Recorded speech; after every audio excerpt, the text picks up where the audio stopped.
지난주에 이어 다시 안식일 논쟁에 대해서 말씀을 드리겠습니다.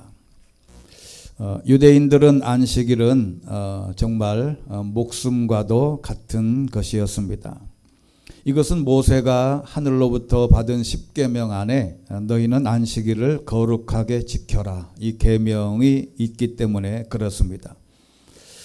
유대교와 기독교는 언약의 종교, 계약의 종교입니다. 이 계약, 약속은 성경을 이야기할 때 구약과 신약할 때 그 약자가 약속할 약자입니다. 그래서 왜 크리스찬 국가들 또 기독교를 이제 많이 하는 뭐 영국이나 미국 같은 나라는 말로 하든지 무슨 계약을 하든지 일단은 약속, 프라미스. 영어 외국 영화를 볼 때마다 이 프라미스라는 단어가 많아요. 그래서 뭐라고 얘기했을 때 너하고 나하고 약속했다. 그 프라미스의 약속은 정말 굉장히 중요한 겁니다. 우리나라는 은행에서 돈을 빌릴 때 담보물이 없으면 이 돈을 빌려주지 않습니다. 그런데 미국 같은 나라는 담보물이 없이도 돈을 은행에서 얼마든지 빌릴 수 있습니다. 그건 뭐냐면 이분이 얼마나 성실하게 세금을 냈느냐, 그게 10년 동안 예를 들어서 하나도 빠뜨리지 않고 완벽하게 세금을 냈으면 그 사람한테는 달라는 대로 거의 돈을 빌려줍니다. 근데 우리나라는 담보물이 없으면 안 빌려주는 것이 왜 그러냐면 기독교 국가에서는 안식, 말하자면 약속이 중요한 거예요. 그래서 하나님이 안식일을 지켜라라고 했을 때 그것은 하나님과 그 하나님을 대신한 저희들이 약속한 거라 이렇게 생각을 합니다. 그런데 우리가 이해할 수 없는 성경에 있는 본문들이 꽤 있습니다. 자, 우리가 성경 주보에 있는 성경 구절 첫 번째 성경 구절을 보면 출애굽기 35장 2절에 있는 말씀을 보면 안식일을 어기면 어떻게 됐을까? 참으로 이해되지 않는 본문이 있습니다. 사랑의 하나님이 뭐라고 하셨냐면 6일 동안은 일해야 하지만 일곱째 날은 너희의 거룩한 날 여호와께는 쉬는 안식일이니 누구든 이날에 일하는 사람은 죽임을 당해야 한다. 근데 제가 캐톨릭 성경을 찾아봤어요. 캐톨릭 성경은 번역이 우리나라하고 조금 다르죠. 말이 캐톨릭 성경은 출애굽기가 아니라 탈출기 이렇게 제목이 되어 있습니다. 35장 2절에 보면 이렇게 번역이 되어 있습니다. 이날 일하는 자는 누구나 사형을 받아야 한다. 실제 유대 사회에서 안식일에 일을 하는 사람은 사형감이다. 참 표현하기 참 그렇지만 돌로 쳐 죽여야 할 일이고 유대 사회에서 도려내야 할 사항이었습니다. 두 번째 성경 구절 출애굽기 31장 14절 보면 그러므로 너희는 안식일을 지키라. 이날은 너희에게 거룩한 날이기 때문이다. 안식일을 더럽히는 사람은 반드시 죽임을 당할 것이다. 누구든지 그날에 일을 하는 사람은 그 백성에게서 끊어질 것이다. 이거 왕따시켜라 그런 말이에요. 그 사람하고 어울리지 마라. 여러분 우리가 코로나 시대에 가장 힘든 게 뭡니까? 사랑하는 사람 또 가족 친구들을 편하게 못 만나는 게 제일 힘든데 이렇게 안식일을 지키지 않은 사람은 왕따시켜서 아주 상종을 하지 마라. 오히려 죽는 것보다 더 엄청난 일을 지시하신 겁니다. 그런데요, 예수님은 그 계명을 어겼습니다. 안식일에 회당에서 설교하다가 등이 굽은 여자가 오자마자 예수님이 그 등이 굽은 여자를 고쳐주었어요. 유대인의 상식에는 하나님이 준 계명을 예수님이 과감하게 어긴 것이에요. 이것을 본 회당장이 분노했습니다. 회당장은 군중을 향해서 이렇게 말합니다. 누가복음 13장 14절에 보면 일하는 날이 엿새나 있습니다. 그러니 그 엿새 동안에 와서 치료를 받으십시오. 안식일에는 안 됩니다. 그랬더니 예수님이 이렇게 받아쳤습니다. 위선자들아, 너희는 저마다 안식일에도 자기 소나 나귀를 구유해서 풀을 풀어 물을 먹이러 끌고 가지 않느냐. 그렇다면 아브라함의 딸인 이 여자를 사탄이 무려 18해 동안에 묶어 놓았는데 안식일일지라도 그 속박에서 풀어주어야 하지 않겠냐. 예수님의 이 파격적인 행동을 멈추지 않았습니다. 율법을 중시하는 유대인들은 아예 회당에서 와서 기다리다가 예수님이 오자마자 지금 말로 말하면 회당 입구에서 데모를 한 거예요. 사형감이다 라고 계속해서 예수님을 공격한 것입니다. 그날 예수님은 한쪽 손이 오그라든 사람을 다시 고쳤습니다. 안식일에 눈먼 사람을 낫게도 했습니다. 그들은 예수님께 따졌습니다. 왜 율법을 안 지키냐? 왜 하나님의 언약을 무시하냐? 이렇게 공격한 것입니다. 그럴 때 예수님께서 이렇게 유명한 말씀을 하셨습니다. 안식일에 좋은 일을 하는 것이 합당하냐? 남을 해치는 일을 하는 것이 합당하냐? 목숨을 구하는 것이 합당하냐? 죽이는 것이 합당하냐? 우리가 잘 아는 대로 예수님께서 많은 사람들이 인용하는 말, 사람이 안식일을 위해서 있는가? 안식일이 사람을 위해서 있는가? 라고 질문을 던지면서 율법주의를 겨누었습니다. 그 질문은 그 자체로 파격적이자 도발이자 아주 혁명적인 일이었습니다. 우리가 보통 이렇게 혁명적인 일인데 유대인들이 율법을 지키는 이유와 그리고 크리스찬인 저와 여러분이 지키는 이유가 분명히 구분되어 있는 사건이 있습니다. 그건 뭐냐면 유대인들이 율법을 지키는 이유는 하나님이 무서워서, 하나님이 벌을 주어서 의무이기 때문에. 그런데 크리스찬은 예수 믿는 사람들이 하나님의 안식일을 지키고 주일을 지키는 이유는 사랑하기 때문에 그렇습니다. 자의로 맡기는 거예요. 여러분, 이 유대인들은 하나님의 율법을 엄청나게 잘 이야기를 듣습니다. 지금도 뉴욕이나 또 예루살렘 거리나 이렇게 유대인들이 지나가는 곳곳에 보면 유대인들은 자녀를 많이 낳습니다. 왜 자녀를 많이 낳냐? 당연하게 창세기 1장 28절 자식을 많이 낳고 번성하여 땅을 가득 채우고 지배해라. 여러분, 그들은 자녀를 많이 두는 것을 하나님의 축복으로 여겼습니다. 한때는 우리나라도 두 사람만 낳아서 잘 기르자 별 표어가 다 있었으나 지금은 전 세계에서 여자가 아이를 낳을 수 있는 여자가 제일 최저로 우리나라가 출산율이 떨어졌어요. 0.8명에서 이제 0.75명으로 떨어졌습니다. 이제 한 명도 안 난다는 거예요. 둘이 부부가 결혼해서 하나라도 둘을 낳아야 딱 쌤쌤인데 이제 하나도 안 낳으니까. 그런데 초등학교 저학년쯤 되는 어린 아이들이 자기보다 더 어린 아이들을 업고 다니는 그런 모습들이 예루살렘 거리에 많다고 합니다. 우리 부모님 세대나 볼 법한 광경을 유대인 마을에는 보통 다 볼 수 있다는 이런 말이에요. 왜냐하면 성경이 삶의 지침서고 교과서이기 때문에 그 말씀대로 하는 겁니다. 만약에 저도 그런 생각을 해봅니다. 우리나라 기독교인들이 전도하기에 굉장히 열심을 내지 않습니까? 전도하기에 열심히 내는데 차라리 전도하는 것보다 아이를 열심히 낳아서 기르면, 예를 들어서 지금 세상 많은 사람들이 아이를 안 낳잖아요. 근데 우리 기독교인들이 아이를 계속 낳으면 복음화 속도가 훨씬 빠를 수 있겠다 하는 생각을 갖게 됩니다. 자, 그러면 왜 예수님의 눈과 유대인의 눈이 안식일에 관하여 이렇게 관심이 많냐 하는 것을, 여러분, 안식에 대해서 말씀하신 유명한 일화가 있습니다. 마태복음 11장 28절 이하에 보면 수고하고 무거운 짐진 자들아 다 내게로 오라 내가 너희를 쉬게 하리라 라고 할 때 이 쉬게가 안식입니다. 나는 마음이 온유하고 겸손하니 내 멍에를 베고 나에게 배워라. 내가 너희에게 안식을 주리라 할 때 그 안식이 이 안식입니다.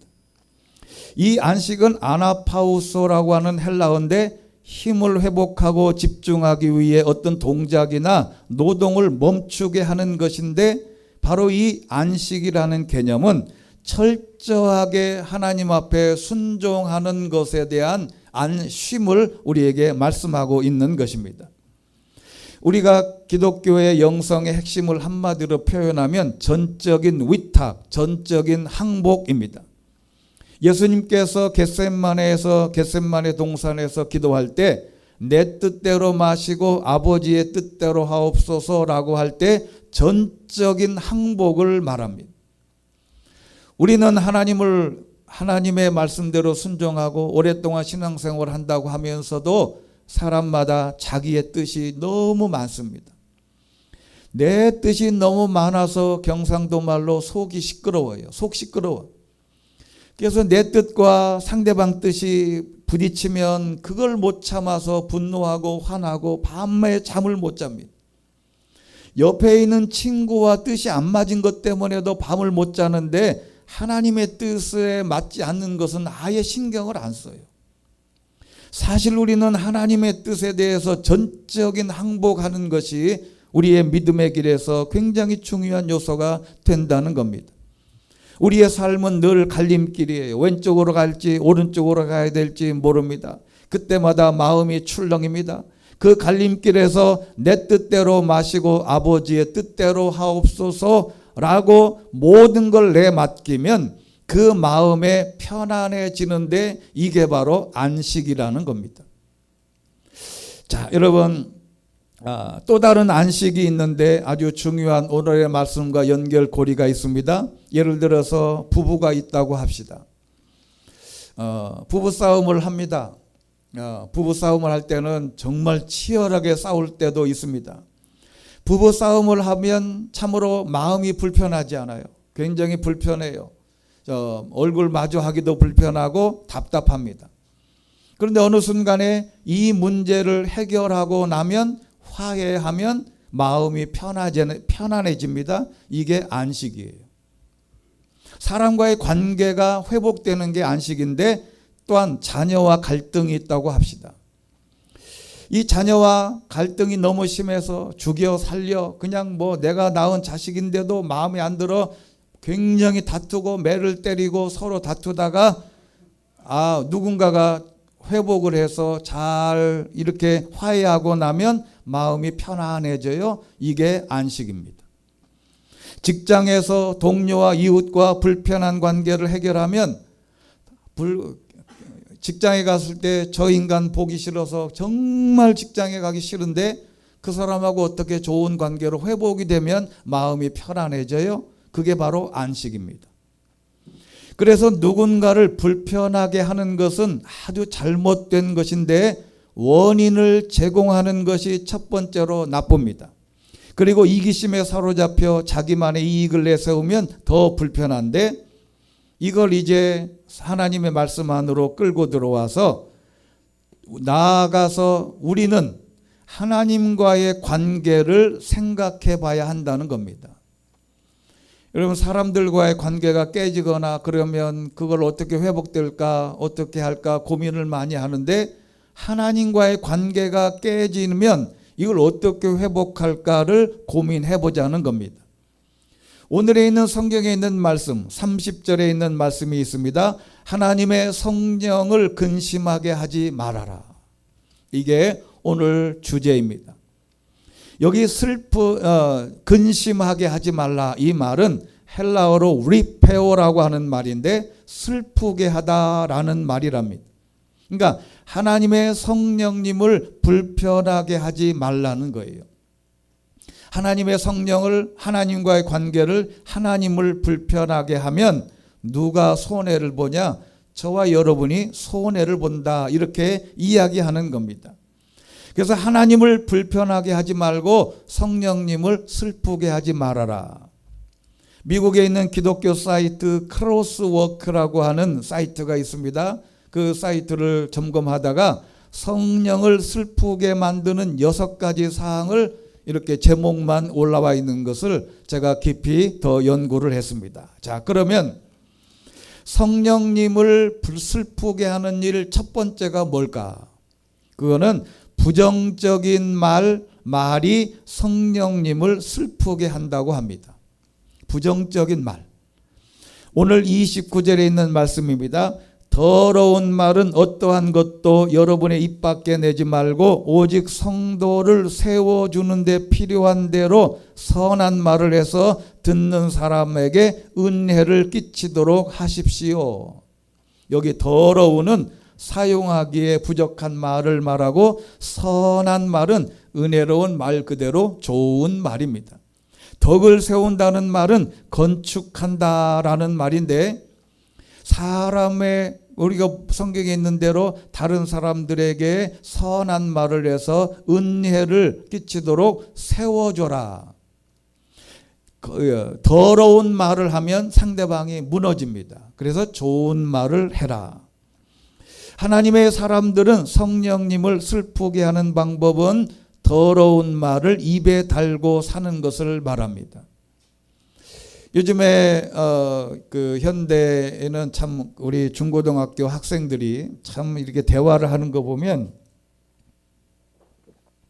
가끔 초등학교 앞에 가서, 물론 요 앞에도 초등학교가 있는데 그 끝날 1시에서 그 어간 사이에 이렇게 끝나고 아이들 가는 시간을 제가 가끔 마주칠 때가 있어요. 근데 특히 남자애들은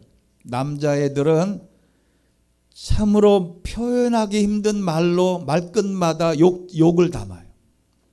왜 그런지를 모르겠어요.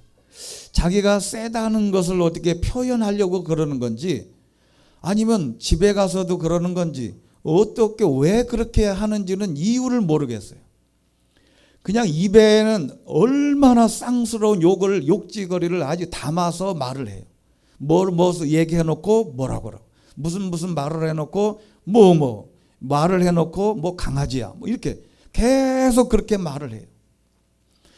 이거는 정말 어떤 교육이 잘못되어 있다, 잘 되어 있다를 우리가 점검하기 전에 아주 그런 이야기를 들으면요 소름이 끼쳐요. 도대체 저렇게 학교를 다니고 공부해서 도대체 어떻게 하자는 건가.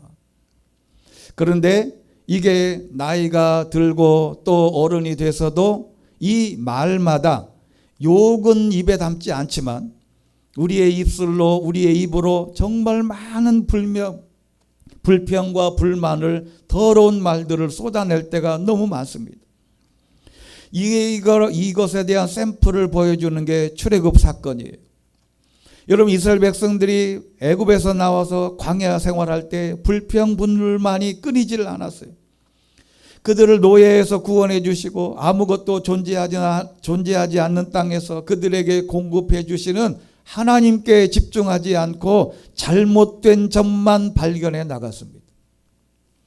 사람에게서도 어디든지 잘못된 것만 발견하는 그 눈은 정말 필요하지 않습니다. 어떻게든지 상대방에게도 좋은 점이 많고도 많은데 왜 그렇게 잘못된 것만 보이냐. 차라리 봉사가 나아요. 하나님을 볼 때에도 하나님이 나에게 베풀어 주신 은혜와 축복이 감당할 수 없는 게 너무너무 많은데 왜 하나님이 나에게 한 가지 그것 때문에 하나님께 그렇게 불평불만하냐. 모세를 고발하고 하나님의 말씀을 의심하고 다시 애굽 땅으로 돌아가자. 그래서 하나님을 계속 시험합니다.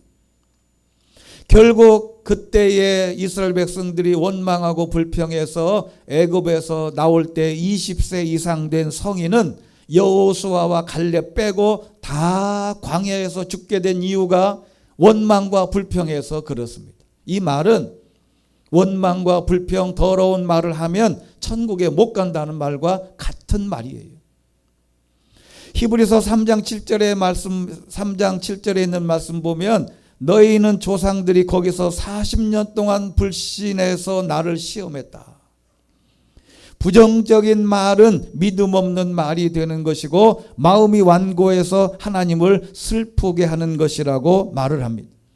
이렇듯 우리도 부정적인 말들을 내뱉으며 스스로의 입을 지키지 않는다면 이스라엘 백성들이 하나님 보시기에 가슴 아픈 모습만 더하게 될 것입니다. 두 번째는 통제되지 않는 감정이 성령님을 슬프게 한다. 31절에 그 말씀이 있습니다. 모든 악독과 분노와 화내는 것과 고함치는 것과 비방하는 것을 모든 악의와 함께 내버리십시오. 화를 내어도 죄를 짓지 마라. 해가 지도록 화를 품지 마라. 마귀에게 틈을 주지 마라. 여러분, 여기 악독이라고 하는 말은 쓴 쓸개즙을 악독의 이 단어가 피크리아라고 하는 단어예요. 그러니까 우리가 상대방에게 계속 쓴 쓸개즙을 사람들에게 계속 먹게 하는 게 바로 이런 단계입니다. 노함과 분노는 끌어올랐다가 곧 다시 진정되는 화를 말합니다. 이게 아주 습성인데, 언젠가도 한번 말씀드린 적이 있는데, 제가 포항에 가서 처음에 포항에 이제 그 담임 목사로 이제 가서 재직회를 해보면 교인들이 그렇게 싸워요. 그래서 제가 충청도에서 얼마 있었을 때 노회 같은 데도 이렇게 해보면요, 조용합니다. 말을 할 때도 크게 말을 하지 않아요. 우리 충청도 사람은 화가 나면 말소리가 작아져. 근데 경상도를 갔더니 이런 재직회나 이런 회의를 하면 성도들이 막 싸워. 그래서 한 2년 동안을 이게 왜 그럴까? 그러다가 식사 시간에 안수 집사님한테 제가 이제 그렇다고 해서 교회 분위기가 나쁜 것도 아니에요. 그래서 밥을 먹다가 집사님, 근데 왜 자꾸 회의만 하면 싸워요? 그랬더니 이분이 그러는 거예요. 목사님, 우리가 언제 싸웠어요? 그런 거예요. 맨날 싸웠잖아요. 그랬더니 우리가 언제 싸웠니? 나보고. 그 싸운 거 아니냐 그랬더니 그때 명언을 하시더라고, 그 안수 집사님. 뭐라 그러냐면, 목사님, 싸운 게 아니고 목소리가 큰 겁니다. 그러더라고. 그래 놓고 가만히 보니까 진짜 목소리가 커. 근데 싸운 거는 아니야. 자, 여러분, 목소리가 큰 거하고 분노해서 감정을 표현한 거하고는 달라요. 이 분노라고 하는 것은 끌어올랐다가 곧 다시 진정되는 화. 사람의 감정이 확 올라왔다가 뒤집어졌다가 확 가라앉잖아요. 이거 하지 말라는 거예요. 그 어떤 사람은 물어요. 그렇게 화내면 어떡하냐 그러면, 나는 화는 내지만 뒤끝이 없다 그래요. 뒤끝이 없어도 화내면 안 된다는 거예요.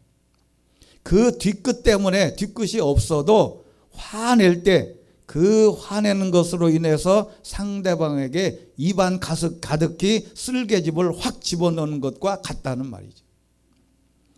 분노는 서서히 높아졌다가 가라앉을 수 있는 것으로서 이 행동에 노출이 되어 왔다 갔다 하는 감정인데, 사람은 감정의 동물이라 이것을 제어하기가 너무너무 힘들어요. 그런데 그렇게 하면 성령님이 슬퍼한다는 겁니다. 화내는 것은 그냥 화를 내는 거고, 고함치는 것은 목소리가 큰 겁니다. 비방하는 것은 중상 비방하는 거예요. 상처 주는 말입니다. 남의 허물을 집요하게 걸고 넘어지는 것도 있지만 상처 주는 말이 너무너무 많습니다. 직장 생활을 하다 보면 정말로 상처 주는 말 때문에 마음이 상한 경우가 너무너무 많아요. 이런 종류의 감정을 말씀드린 대로 부정적인 말과 함께 입으로 나오는데 이거 하지 마라. 그리고 세 번째는 거짓말이 성령님을 슬프게 합니다. 25절에 있습니다. 여러분은 거짓을 버리고 각자 자기 이웃과 더불어 진실을 말해라.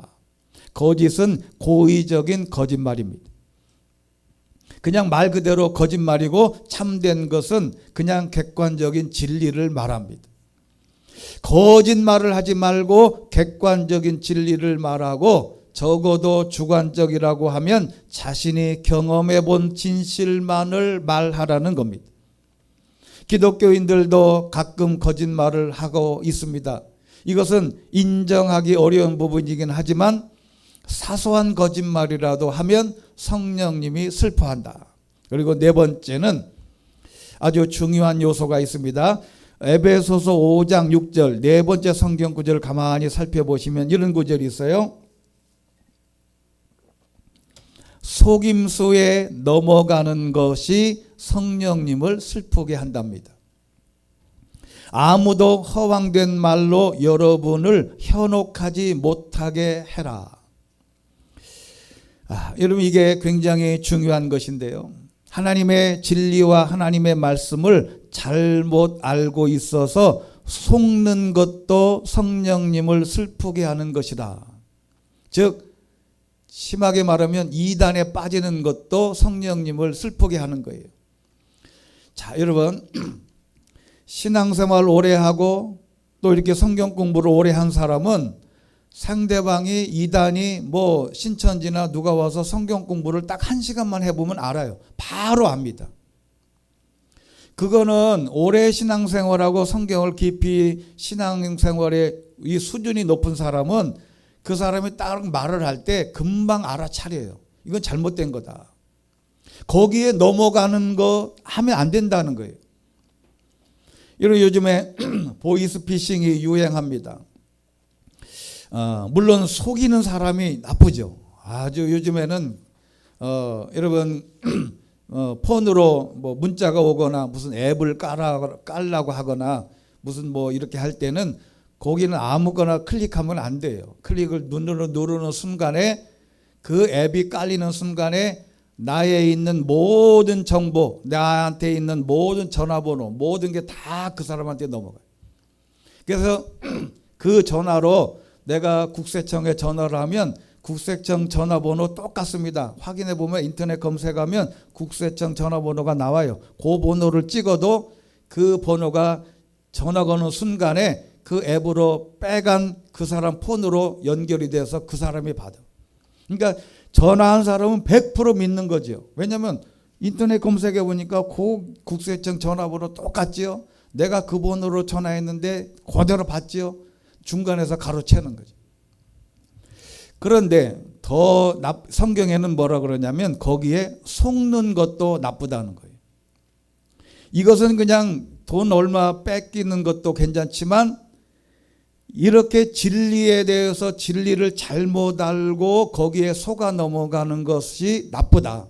이 한 예가 출애굽기 32장에 보면 모세가 시내산에 올라가서 하나님의 계명을 받을 때 안 내려왔어요. 한 달 동안.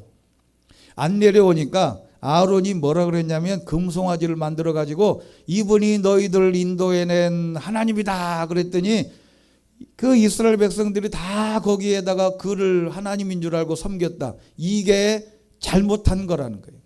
아무리 누가 진리를 가지고 진리라고 얘기했을 때 내가 진리가 아닌 것을 하나님의 말씀과 어긋나는 것을 발견하고 속지 않아야 성령님이 슬프지 않는다는 겁니다. 마태복음 7장 15절은 거짓 예언자를 조심해라. 그들은 양의 탈을 쓰고 다가오지만 속은 사나운 늑대다. 거짓 예언자, 거짓 목회자 또는 예를 들어서 이단의 어떤 그 교주들, 그들은 예언자들이라고 자기들이 양의 탈을 쓰고 있지만 속내는 나중에 알고 보면 사나운 늑대가 있는 경우가 있는데 그렇게 속아 넘어가지 마라. 그 다음에 다섯 번째, 도둑질은 성령님을 슬프게 한답니다. 28절에 있는 말씀이 있습니다. 도둑질하는 사람은 더 이상 도둑질하지 말고 도리어 가난한 사람에게 나눠줄 것이 있도록 자기 손으로 선한 일을 해 수고의 땀을 흘려라. 도둑질은 말 그대로 도둑질이에요. 그런데 더 중요한 구절 한 구절이 있습니다. 거기 가운데 보면 왜 도둑질을 하냐면 내가 쓰기 위해서 도둑질하는 건데 그러지 말고 가난한 사람에게 나눠줄 것이 있도록. 여러분 이런 구절들은 기가 막힌 구절 아닙니까? 열심히 일해서 누군가를 일해서 가난한 사람을 도와줄 수 있는 사람이 되라. 여러분, 이것은 정말 귀한 말씀이에요. 여러분, 내가 부자가 되고 내가 돈이 많아지고 내가 직장 생활에서 월급을 많이 받고 연봉을 많이 받고 사업을 해서 돈을 많이 벌으면 그것 때문에 교회가 풍성해지고 주변에 있는 사람이 풍성해지고 누군가가 나 때문에 내가 그들에게 뭔가 베풀 수 있는 헐문산의 이슬이 돼야지, 이렇게 해서는 안 되겠다라고 하는 것이 성경적인 원리입니다. 저와 여러분도 이렇게 가난한 사람에게 나눠줄 수 있는 것이 있을 수 있도록 풍성한 삶이 되기를 주의 이름으로 축원합니다. 그리고 또 한 가지 더 사건이 있는데, 초대교회를 시작하면서 사도행전 5장에 보면 큰 사건이 하나 있습니다. 우리가 초대교회가 시작하면서 특징이 자기 소유와 재물을 다 내어놓고 공동체 생활을 주로 했습니다. 카타콤이나 무슨 터키나 그런 데 보면 공동생활을 했어요. 그때 아나니아와 삽비라라고 하는 부부가 등장합니다. 이 두 부부가 신앙이 돈독하고 아주 대단한 신앙생활을 하는 사람이었는데, 이분이 이제 자기의 재산을 몽땅 다 팔았어요. 그리고 팔아서 하나님의 교회에 내놓기로 했는데, 나중에 보니까 이 팔고 난 다음에 이 돈이 있는데, 이게 보니까 이게 조금 아까워서 그랬는지 어떻게든지 돈의 값의 일부를 떼어서 자기 것으로 숨겨놨어요.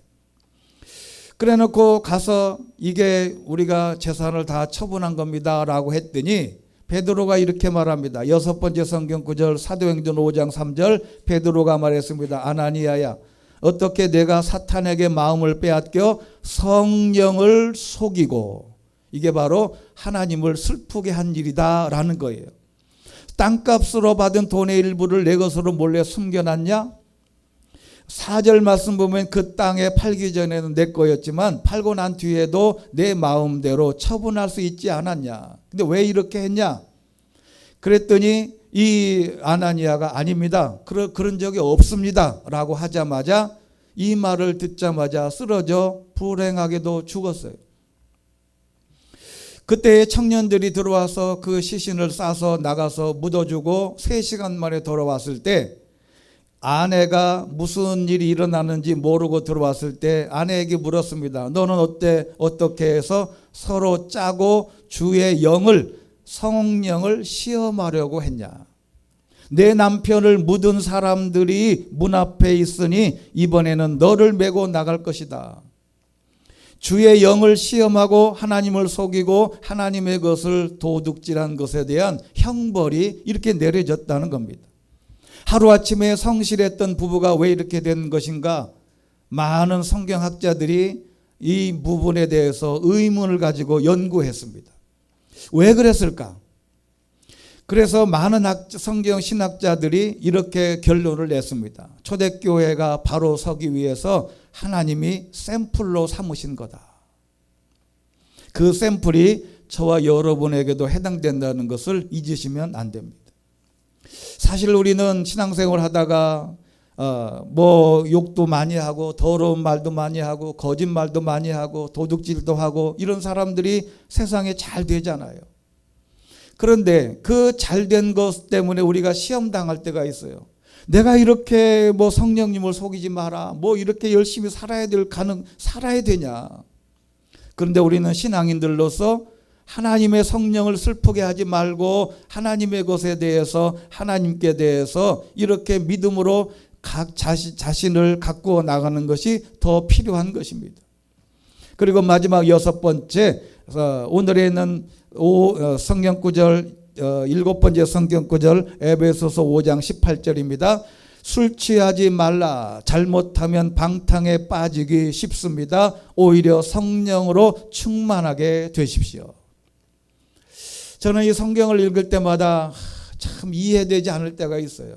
왜 하나님이 술과 성령을 같이 비교했을까? 참 이게 희한한 이 내용이에요.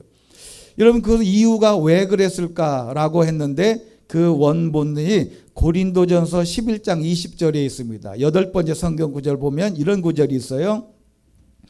여러분이 분열되어 있으니 여러분이 함께 모인다 해도 그것은 주의 만찬을 먹기 위한 것이 아닙니다. 당시에 이 성찬식은 말 그대로 떡을 떼고 먹는 거예요. 우리나라는 성찬식 할 때 떡을 얼마나 줘요?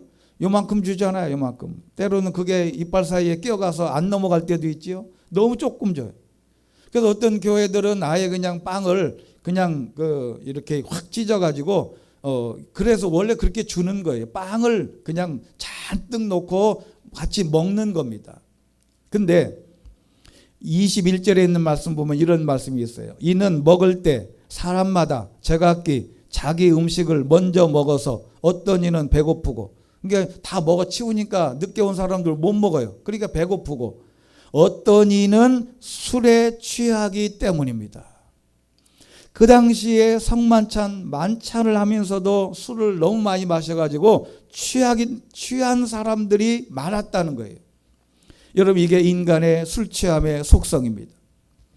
자, 술 취하는 것만큼 성령 충만해도 좋다는 거예요.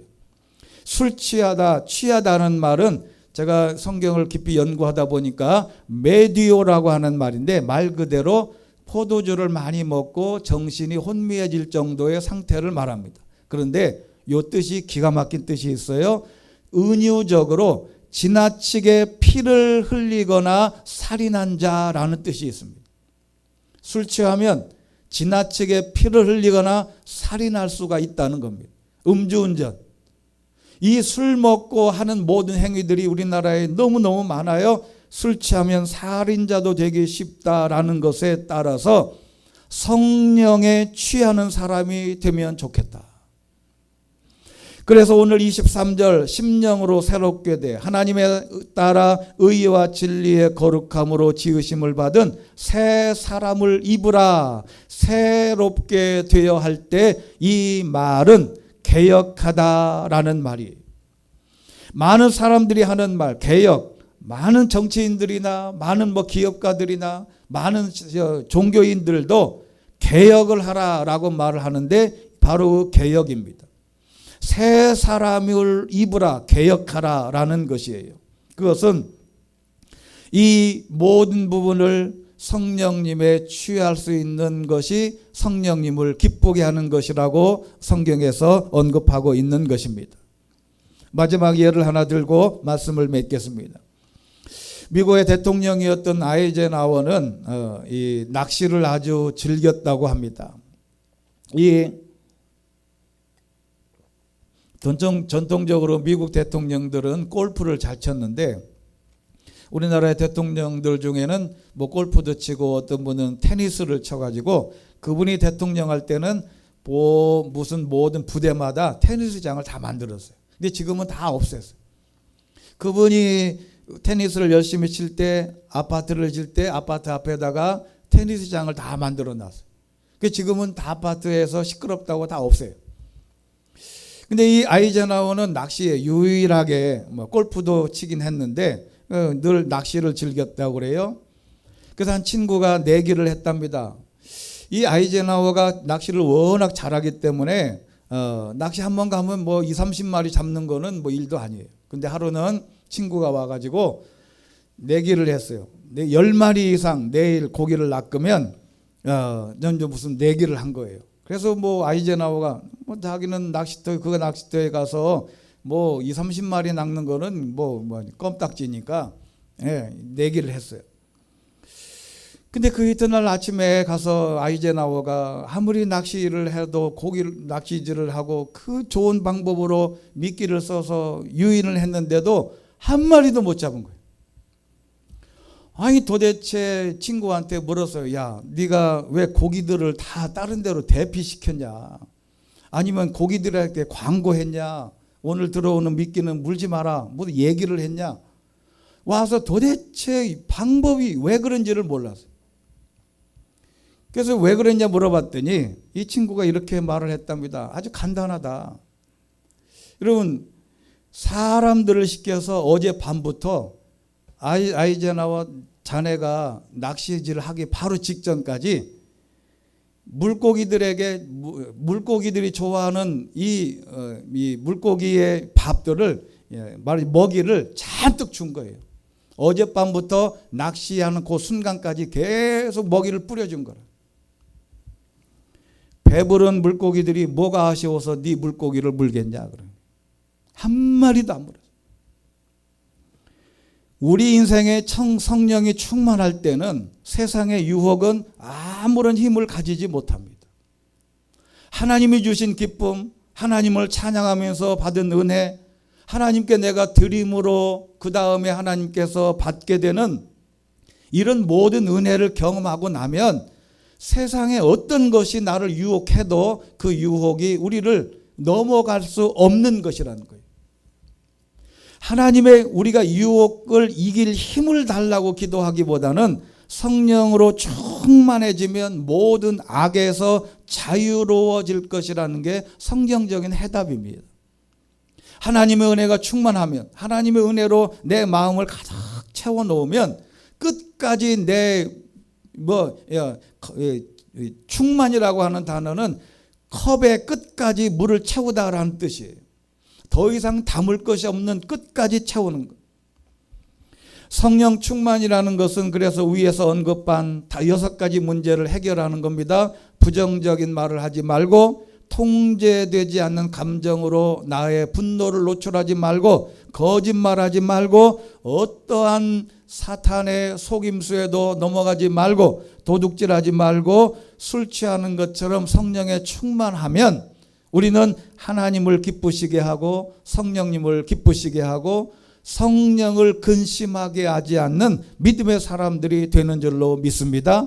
이렇게 하면 하나님이 우리에게 주시는 복과 은혜는 상상할 수 없는 하나님의 복과 은혜가 넘쳐나게 되는 줄로 믿습니다. 이 같은 은혜가 함께할 수 있게 되기를 주의 이름으로 축원합니다. 전능하시고 자비로우신 하나님 아버지, 우리가 이 땅에 살아가면서 세상 사람들을 바라볼 때마다 우리의 마음이 혼란스럽습니다. 세상에 많은 사람들은 부정적인 말, 더러운 말을 입에 달고 삽니다.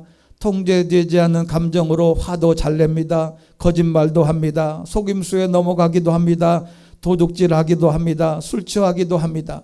하나님 아버지, 그러나 우리는 하나님의 성령님을 슬프게 하지 않기 위하여 이런 모든 요소들을 제어하라고 말씀하고 있으니 이 일을 어떻게 감당할 수 있겠습니까? 하나님 아버지, 그럼에도 불구하고 우리는 하나님의 사람들은 하나님의 말씀대로 순종하며 살게 하시고 성령 충만하여 하나님이 원하시고 하나님이 기뻐하시고 성령님이 슬퍼하지 않는 믿음의 사람들이 되게 하여 주옵소서. 예수 그리스도 이름으로 기도드리옵나이다. 아멘.